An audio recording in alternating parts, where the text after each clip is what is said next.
हाय दोस्तों, अस्सलाम वालेकुम। कैसे आप लोग? मेरा नाम नबील है। ये आज हमारा संडे Q&A है जिसमें आपके पूछे हुए क्वेश्चंस के आंसर में देने की कोशिश करता हूँ। अगर किसी का क्वेश्चन छूट जाता है then I am really sorry for that. यहाँ पे दोस्तों पहला क्वेश्चन ले लेते हैं संडे Q&A का। शुरुआत करते पहले क्वेश्चन के साथ जो पूछा है देबांगा ने।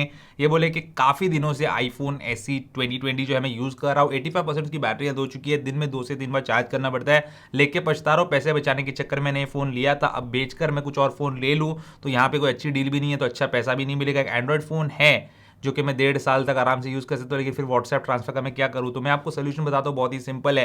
देखो, पहली बात, 2 से 3 बार अगर चार्ज करने में आपको प्रॉब्लम हो रही है और अगर आप स्लो चार्जर से कर रहे हो चार्ज, तो फास्ट चार्जर ले लो, उसमें आपका जो चार्जिंग टाइम बच जाएगा तो आप उतना फ्रस्ट्रेट नहीं होंगे। दूसरी बात है, अगर आप हैवी यूजर है तो आईफोन SE 2020 आपके लिए कभी भी सही नहीं था, तो आपका डिसीजन ही गलत था। तो अभी आप उसको बेच के दूसरा आईफोन ले सकते हो ताकि वो एक्सपीरियंस जो iOS का है वो कंटिन्यू हो। बैटरी लाइफ वाला जो फैक्टर है उसको आप इंप्रूव कर सकते हो एक बेटर डिवाइस लेके। जैसे आपने समझो आईफोन 11 ले लिया या फिर आईफोन 12 ले लिया, तो आपका बैटरी लाइफ का इशू तो वहां पे सॉल्व हो जाएगा। तीसरी चीज आप ये चीज कर सकते हो कि यहाँ पे जो एंड्रॉइड फोन आपके पास है इसको बेचकर अगर एंड्रॉइड पे शिफ्ट होना चाहते हो तो आप जो है व्हाट्सएप ट्रांसफर के जो सॉफ्टवेयर बताते रहता है उसका यूज करते हो। 1600-1500 रुपए खर्चा होगा एक बार, लेकिन आपका व्हाट्सएप का डेटा ट्रांसफर हो जाएगा। और एक और चीज आप ये भी कर सकते हो कि आईफोन SE को सिर्फ आप व्हाट्सएप के लिए रख लो ताकि आपका जो व्हाट्सएप का डेटा है वहां पे सेफ रहे, और एंड्रॉइड पे आप जो है बाकी सारे काम करो, जिसकी वजह से यहाँ पे आपको ज्यादा बैटरी ड्रेन भी फेस करने को नहीं पड़ेगा। अगला क्वेश्चन है दोस्तों अनिल का। अनिल बोलते हैं कि आईफोन 11 भी है मेरे पास जो कि सिर्फ 2 महीने पुराना है, और आईफोन 13 का नॉन प्रो मॉडल, 13 का जो नॉर्मल मॉडल होता है वो भी है। तो बोलते हैं दोनों के अंदर 60 हर्ट्स रिफ्रेश रेट वाला पैनल है, लेकिन मुझे आईफोन 11 का जो स्क्रीन है वो थोड़ा लैगी लगता है व्हेन कंपेयर टू आईफोन 13। तो ऐसा क्यों है जबकि दोनों 60 हर्ट्स के रिफ्रेश रेट वाला है? देखो, हो सकता है कि आईफोन 11 जो है आपको उसको रीसेट करने की ज़रूरत अब आ चुकी है। हो सकता है उसके अंदर बहुत ज़्यादा कचरा जमा हो गया है जिसकी वजह से वो थोड़ा स्लो परफॉर्म करे। एक बार रीसेट करेंगे या सॉफ्टवेयर री इंस्टॉल करेंगे तो आपका प्रॉब्लम सॉल्व हो सकता है। वैसे ये चीज़ होनी नहीं चाहिए। कितना भी पुराना आईफोन है, आईफोन 13 उसके सामने भले ही जो है ज़्यादा पावरफुल है, लेकिन इस टाइप का लैग वगैरह आपको UI में देखने को नहीं मिलना चाहिए। तो मुझे ऐसा लगता है कि रीसेट या फिर एक सॉफ्टवेयर जो है री इंस्टॉल आप करने से आपका ये इशू सॉल्व हो सकता है आपके आईफोन 11 में। अगला क्वेश्चन है दोस्तों अंकित सूद का। ये बोलते हैं क्या एयरपॉड्स प्रो 2022 में लेना एडवाइजेबल है? हाँ, आप ले सकते हो। It is a nice product और काफी अच्छी चीज और काफी अच्छे फीचर्स है उसमें। मैं पर्सनली इसको इतना पसंद नहीं करता क्योंकि मुझे इन ईयर टाइप की जो बड्स की फीलिंग है वो इतनी अच्छी नहीं लगती, लेकिन बहुत लोग को अच्छी लगती है। अगर आपको अच्छी लगती है then it is a good product for you. और रही बात एयरपॉड्स प्रो के सेकंड जनरेशन मॉडल की, तो देखो वो आ सकता है 2022 में, ऐसा बताया जा रहा है। तो अगर आपको ऐसा लगता है कि आप रिग्रेट करेंगे वो आने के बाद, क्योंकि वो डेफिनेटली इससे बेटर तो होगा ही काफी सारे पॉइंट्स पे, तो यहाँ पे अगर आप वेट करेंगे तो इट विल बी बेटर। लेकिन कब आएगा ये कहानी जैसा, तो कितना वेट करना पड़ेगा वो भी कहानी जैसा था।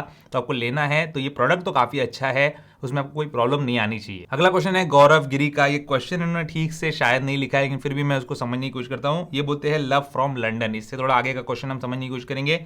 बोलते हैं कि मैं आपके वीडियो को पसंद करता हूँ। आईफोन 11 मैंने इंडिया से आईफोन 11 खरीदा था एप्पल रीसेलर से, और जब मैंने वो फोन इंडिया पार्सल किया, मतलब इंडिया से खरीद के इंडिया पार्सल आपने कैसे किया वो मुझे नहीं समझा थोड़ा। पिछले 20 दिनों से वो पार्सल कस्टम में फंसा हुआ है, फोन का बिल बॉक्स के अंदर है, तो मुझे कस्टम पे करनी होगी क्या और कैसे बाहर निकलवा सकता हूँ?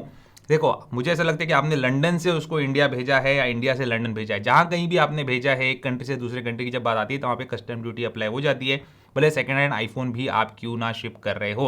और खासतौर पे इंडिया में आपका कस्टम में एक बार फंस गया तो आपको कस्टम ड्यूटी दिए बिना जो है वो छूटने वाला नहीं है। अब आपने जिस कुरियर सर्विस से जो है उसको भेजा था, चाहे वो DHL हो, ब्लू डार्ट हो, जो भी हो, उनको कॉन्टैक्ट कीजिए और वो आपको गाइड करेंगे कि किस तरीके से जो है आप इसको छुड़वा सकते हैं। जनरली आपको कुछ कस्टम ड्यूटी पे करनी होती है और अच्छी खासी होगी वो कस्टम ड्यूटी, वो पे करके ही आप जो है इसको छुड़वा पाएंगे। अदरवाइज इसका कोई जो है तरीका नहीं है, तो आपको कुरियर पार्टनर से अपने कांटेक्ट करना पड़ेगा। और कभी भी ये काम मत करना क्योंकि जो ओरिजिनल कॉस्ट है इंडिया में जिस कॉस्ट में वो मिल रहा है उससे भी महंगा पड़ जाता है। तो ये कुरियर वाला जो चक्कर है आप लोग बिल्कुल मत करना अपने आईफोन के साथ। अगला क्वेश्चन है करण आहूजा का। इनको नेटवर्क प्रॉब्लम आ रहा है आईफोन 11 में, तो मैं आपको बोलूंगा रीसेट नेटवर्क सेटिंग कर लो।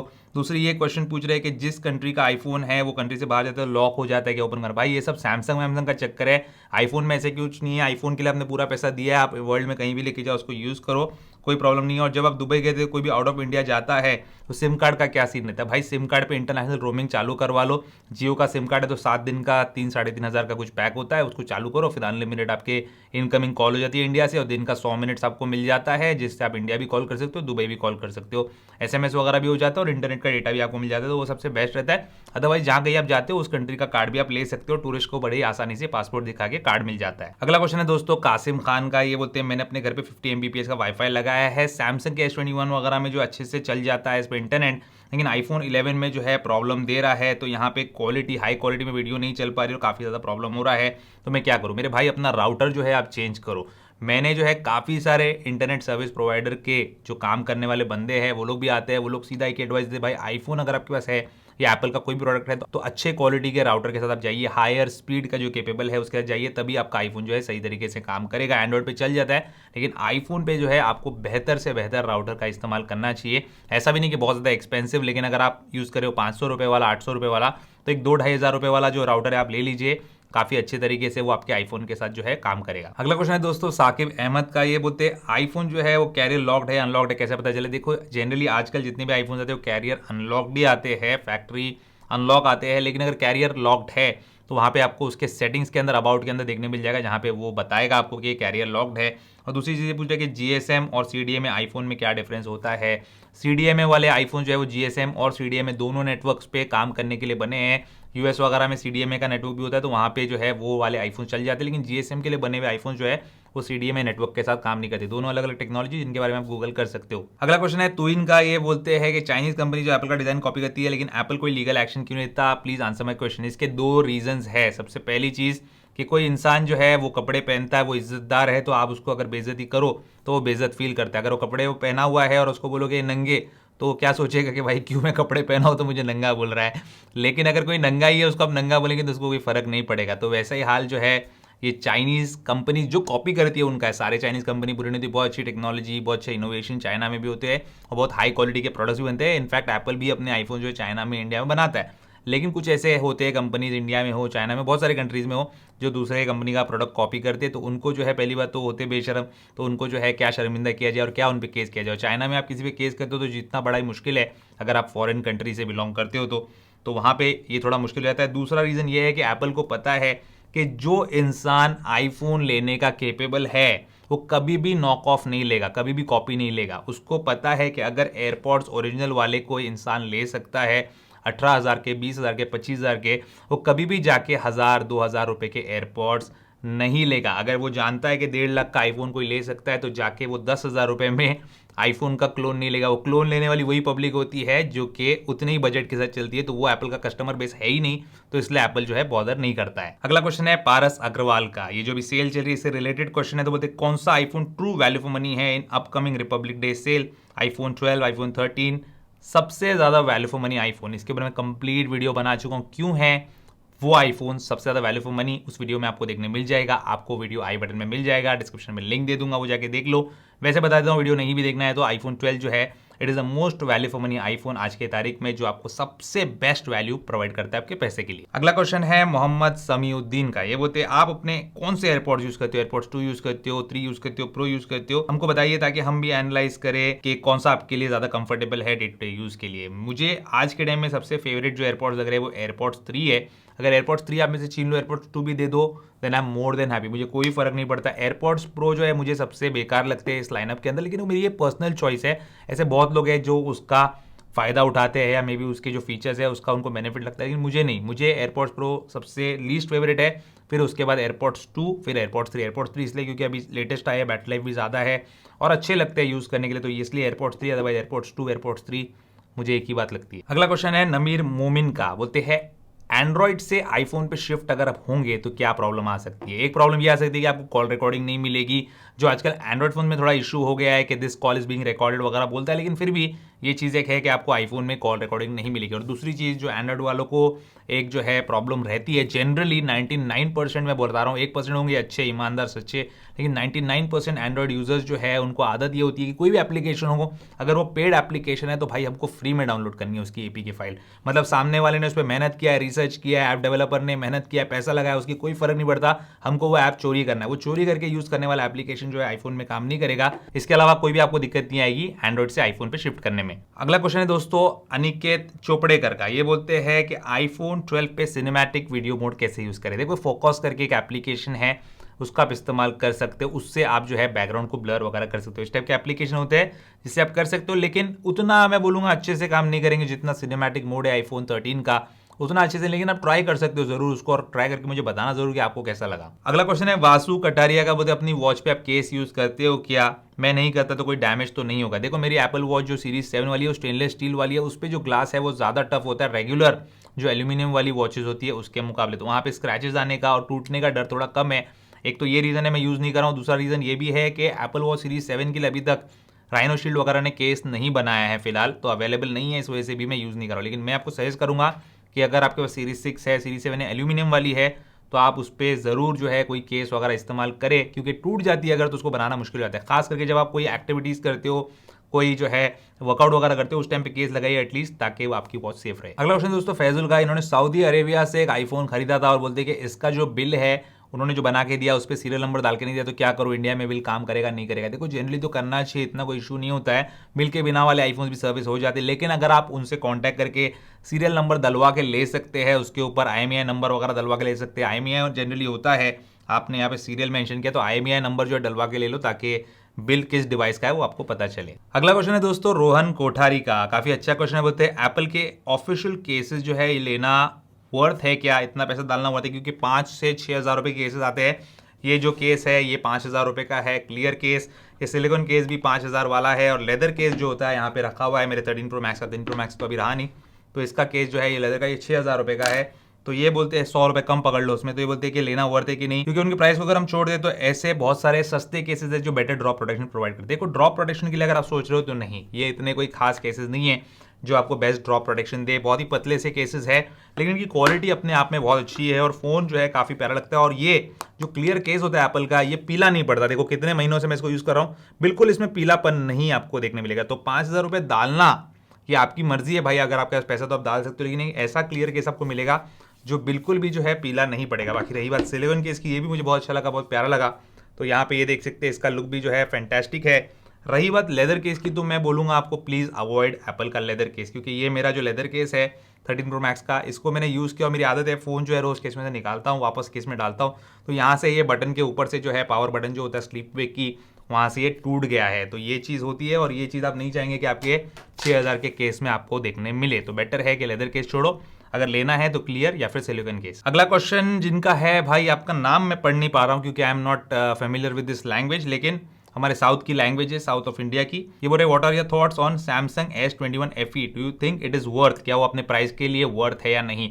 मैं कभी भी 50,000 से 55,000 रुपीज के प्राइस रेंज में Samsung Galaxy S20 FE recommend नहीं करूंगा आईफोन 12 के ऊपर, क्योंकि सेम प्राइस रेंज में आईफोन 12 मिल रहा है, तो भाई कौन है जो जाके सैमसंग का S20 FE लेगा? लेंगे लोग जिनको पसंद है एंड्रॉइड, लेकिन मैं कभी भी रेकमेंड नहीं करूंगा। आप मुझे पूछेंगे, मेरा आंसर एक ही है, आईफोन 12। जब इतना फैंटास्टिक फोन मिल रहा है आपको आईफोन 12, तो क्यों जाके सैमसंग का S20 FE लेना है? वो प्राइस में बिल्कुल भी मुझे वर्थ इट नहीं लगता, जस्ट बिकॉज वहां पे आईफोन 12 जो है उसके सामने खड़ा है। अगला क्वेश्चन है दोस्तों फहमान का, ये बोलते दुबई से आईफोन 12 प्रो लाया हूं, जब इसको इंडिया लाके एक्टिवेट किया तो वारंटी 2029 तक दिखा रहा है, तो मैं कांटेक्ट किया तो बोले फोन वापस लाके दो, मैं सोच रहा हूँ इसको यूज करूँ, कुछ प्रॉब्लम तो नहीं हो सकता? कुछ प्रॉब्लम नहीं होगा, बिंदास यूज करो।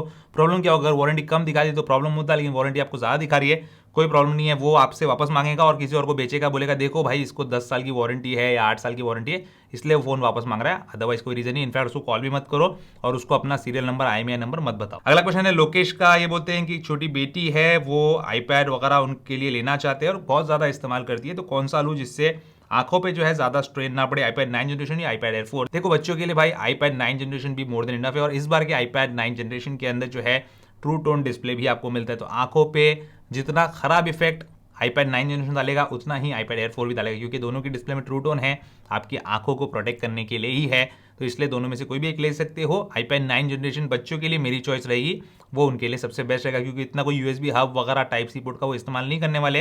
ब्लूटूथ कीबोर्ड तो दोनों पे चल जाएगा, आप वो ले सकते हो, या फिर एप्पल का फोलियो कीबोर्ड केस ले सकते हो, फिर लॉजिटेक के भी केसेस आते हैं, वो लेंगे, ज्यादा मजा आएगा बच्ची को, और जो पैसा आप Air 4 में बचाएंगे वो यहाँ पे एक्सेसरीज में आप लगा सकते हैं। अगला क्वेश्चन है अबूजर का, ये बोलते हैं कि भाई 2,500 रुपए में एप्पल का मैगसेफ बैटरी पैक जो पीछे चिपकता है ना, बैकसेफ बैटरी पैक 11,000 रुपए का वो मिल रहा है, और सीरीज 7 की एप्पल वॉच 3,500 में मिल रही है, क्या ये नकली है? Please reply. देखो मेरे भाई नकली है, मैंने अभी थोड़ी देर पहले एक कमेंट में क्या बताया था आपको कि एप्पल जानता है कि मेरा जो कस्टमर है वो 11,000 की चीज 2,000 रुपए में लेने नहीं जाएगा, वो 60,000 रुपए की या 55,000 रुपए की घड़ी जो है 3,500 में देने नहीं जाएगा। तो अगर आप एप्पल के कस्टमर हो तो आप ये हरकत मत करो। हाँ, ये हो सकता है कि 50,000 की चीज आपको 45,000 में मिल जाए, 45,000 की चीज आपको 40,000 में मिल जाए, ये डिस्काउंट, ये सेल्स आ सकती है। लेकिन भाई सीधा 50,000 की घड़ी 3,500 में आपको मिलेगी क्या? जो जेब्रॉनिक्स के और नॉइस की घड़ियां बताता रहता हूं मैं, वो भी नहीं आती 3,500 में ढंग की, तो ये कहां से आने वाली है? अगला क्वेश्चन है दीपांशु का, ये बोलते हैं आईपैड प्रो लेटेस्ट को भी कंटिन्यूस चार्ज करने और यूज करने से बैटरी पे असर पड़ता है क्या? आईपैड प्रो लेना है लेटेस्ट वाला, तो कौन सा लेना चाहिए? एप्पल बताता नहीं है, समझ में नहीं आता है, प्राइस बता देता है, स्पेसिफिकेशन बता देता है, नेटवर्क बैंड, ये सब सारी चीजें समझ में नहीं आती, तो क्या लेना चाहिए? देखो, इस बार का जो आईपैड प्रो 11 इंच वाला है वो 3rd जनरेशन का M1 चिपसेट वाला, जो 12.9 इंच वाला है उसको बोलते हैं 5th जनरेशन, वो भी M1 चिपसेट वाला। तो ये लेटेस्ट है। आपको इतना ही जानना है कि लेटेस्ट चिप कौन सा और चेक कर लेना है कि कौन सा चिप है उसके अंदर, और फिर आप जो है वो चीज ले सकते हैं। एप्पल एक्चुअली डिसकंटिन्यू कर देता है सारे प्रोडक्ट्स, लेकिन एप्पल के रीसेलर्स थोड़ी मस्ती करते रहते हैं भाई, पुराने प्रोडक्ट्स पे लेके आते डिस्काउंट, वहां पे बोलते हैं आईपैड प्रो 11 इंच, ये नहीं बोलते कि भाई कौन सा जनरेशन का है, 2020 का है, 2021 का। तो ये मस्ती करते रहते हैं वो लोग अपना प्रोडक्ट कटाने के लिए। तो ये चीज़ में आप मत फंसना। और बैटरी पे असर होगा नहीं होगा भाई, यूज़ करना है तो यूज़ करना है। अभी आपको अगर आपकी बैटरी डाउन है और अभी यूज़ आ गया तो थोड़ी ये सोचोगे कि बैटरी पे असर पड़ेगा नहीं पड़ेगा तो मैं निकाल के रखूँ। बेस्ट प्रैक्टिस यही है कि आप चार्ज करने में यूज़ मत करो, लेकिन मजबूरी आ गई तो आपको करने में कोई हर्ज भी नहीं है। अगला क्वेश्चन है राज किशोर का, ये बोलते हैं सैमसंग का J7 प्राइम यूज़ कर रहा हूँ, एक फ्लैगशिप फ़ोन लेना है मुझे, क्या आईफोन 12 लूँ या S21 FE लूँ, क्या सही रहेगा? गेमिंग के लिए इनको फ़ोन लेना है मेरे भाई। आईफोन 12 का कोई तोड़ नहीं है सैमसंग का S21 FE, और उसमें चल रहा है एक्सिनोस का प्रोसेसर। तो आप समझ लो कि आपको गेमिंग मिलने वाली है, क्या हीटिंग का इशू आने वाला है, सब चीज़ें आपको पता होनी चाहिए। बेस्ट तो यही है कि आप आईफोन के लिए जाओ, सबसे अच्छी चीज़ आपकी लाइफ की रहेगी वो। अगला क्वेश्चन है नज़ीर पठान का, ये बोलते हैं आपने अदर टेक चैनल्स के ऐसे नाम क्यों रखा, जैसे टेक्निकल गुरुजी, ज्ञान थेरेपी, टेक बर्नर एटसेट्रा। देखो मेरे भाई, मुझे जब मैंने चैनल शुरू किया तो मुझे पता नहीं था कि मुझे फ़ोन के रिव्यू डालने हैं, क्या डालना है। मैं कुछ भी डाल रहा था, बाइक पे जा रहा हूँ, ये जा रहा हूँ, आई वॉज नॉट श्योर कि मुझे क्या करना है। तो उस टाइम में मैंने अपना ही नाम रख लिया क्योंकि नाम समझ में नहीं आ रहा था। और मुझे ऐसा लगता है अच्छा हुआ कि मैंने अपना ही नाम रखा था कि आप ज़्यादा अच्छे से रिलेट कर पाओ। भाई किधर कौन सा चैनल, तो नबील नवाब। आपका नाम क्या है? नबील नवाब। चैनल का नाम भी वही, मेरा नाम भी वही। अभी गौरव चौधरी है उनका नाम, फिर उनका जो चैनल है वो टेक्निकल गुरुजी है। अब लोग उनको आवाज़ देंगे, कोई गौरव चौधरी भाई बोल के तो आवाज़ नहीं का, भाई गुरुजी बोल के आवाज़ देंगे। तो मैं वो नहीं चाहता था अपने साथ। उनका भी अच्छा है, अपना भी अच्छा है, सब अपने हिसाब से चैनल बना लेते। तो ऐसा कुछ नहीं है, बहुत सारे चैनल ऐसे भी जो अपने नाम से चल रहे हैं, और बहुत सारे चैनल ऐसे भी है जिन्होंने ऐसा टेक वाला नाम रखा है। तो कोई भी कुछ भी करे, एज लॉन्ग एज कंटेंट अच्छा है, सब्सक्राइबर्स खुश है, व्यूअर्स खुश है, आप लोग को मजा आ रहा है, हमको मजा आ रहा है, तो दैट्स इट। यही सबसे ज्यादा इंपॉर्टेंट चीज है। तो ये था दोस्तों आज का हमारा संडे क्यों। आपके दिल में जो भी सवाल है नीचे कमेंट्स में लिख के मुझे जरूर बताइए। उम्मीद करता हूं दोस्तों आपको आज का वीडियो पसंद आया होगा। पसंद है उसको लाइक एंड शेयर जरूर कीजिए। मेरे चैनल को सब्सक्राइब कीजिए। Good bye.